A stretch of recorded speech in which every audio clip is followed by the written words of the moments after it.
അപ്പോൾ ഓണമായിട്ട് നമ്മൾ ഇന്നൊരു ഡിഷ് ഉണ്ടാക്കുക. നമുക്കറിയാം, ഒരു സിമ്പിൾ വെള്ളരിക്ക വെച്ചിട്ടുള്ളൊരു കിച്ചടിയാണ്. തൈരിൻ്റെ എല്ലാവർക്കും അറിയാവുന്നതാണ്. പക്ഷേ എന്നാലും നമ്മുടെ ഓണമായതുകൊണ്ട് വീണ്ടും അറിയാത്തവരെ നമുക്ക് ഓർമ്മിപ്പിക്കാനൊക്കെ പറ്റുകയാണ്.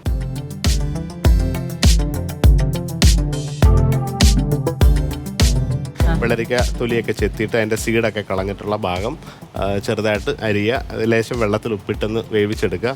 അതിനകത്ത് തേങ്ങയും പച്ചമുളകും കൂടെ അരച്ച അരപ്പുണ്ട്, കടുക് ചതച്ചിട്ടുണ്ട്, പച്ചമുളകൊക്കെ ഇട്ടിട്ട് ജസ്റ്റ് ഇതൊന്ന് കുക്കായതിനു ശേഷം തൈര് ചേർക്കുന്നു, ഓഫ് ചെയ്യുന്നു. താളിച്ച് കഴിഞ്ഞാൽ വളരെ വേഗത്തിൽ ഇത് ഉണ്ടാക്കാൻ പറ്റും.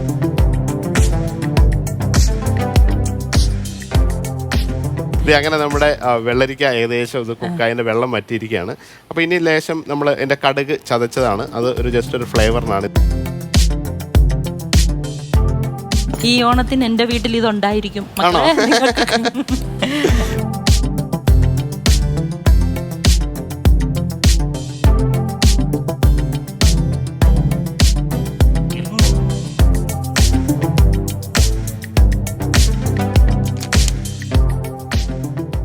ഇനി വെളിച്ചെണ്ണയ്ക്കകത്ത് എൻ്റെ ഒരു താളിപ്പിന് കടുക് ഇങ്ങനെ ഇട്ട് പൊട്ടിക്കും. കണ്ടാ, ഇത് ഇടുമ്പോൾ തന്നെ കടുക് ഇടുമ്പോൾ പൊട്ടുക എന്നുള്ളതാണ് എൻ്റെ കറക്റ്റ്. അത് കഴിയുമ്പോഴത്തേക്ക് ഒരു സൈഡിലേക്ക് ലേശം ചെറിയ ഉള്ളി ഇങ്ങനെ ഒരു സൈഡിലേക്ക് ഇട്ട് കൊടുക്കുക.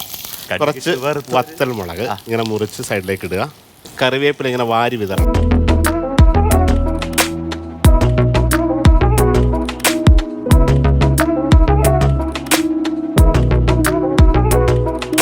അപ്പോൾ ഇത് റെസിപ്പി മനസ്സിലായല്ലോ. ടേസ്റ്റ് ചെയ്യണം. ടേസ്റ്റ് ചെയ്യാനായിട്ട് തരുവാൻ പോവാണ്.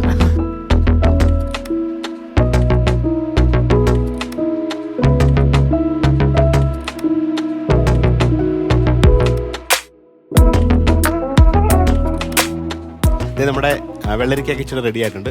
കയ്യിൽ കഴിക്കണോ സ്പൂണിൽ കഴിക്കണോ? കൈ കഴിച്ചോളാം.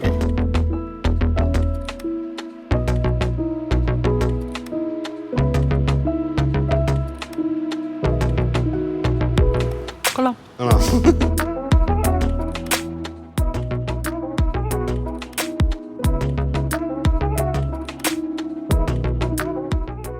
ഇതിന് പ്രത്യേകിച്ച് എന്നാ പറയാനോ. മനം നിറയെ പൊന്നോണ കാഴ്ചകളുമായി ഫ്ലവേഴ്സ്.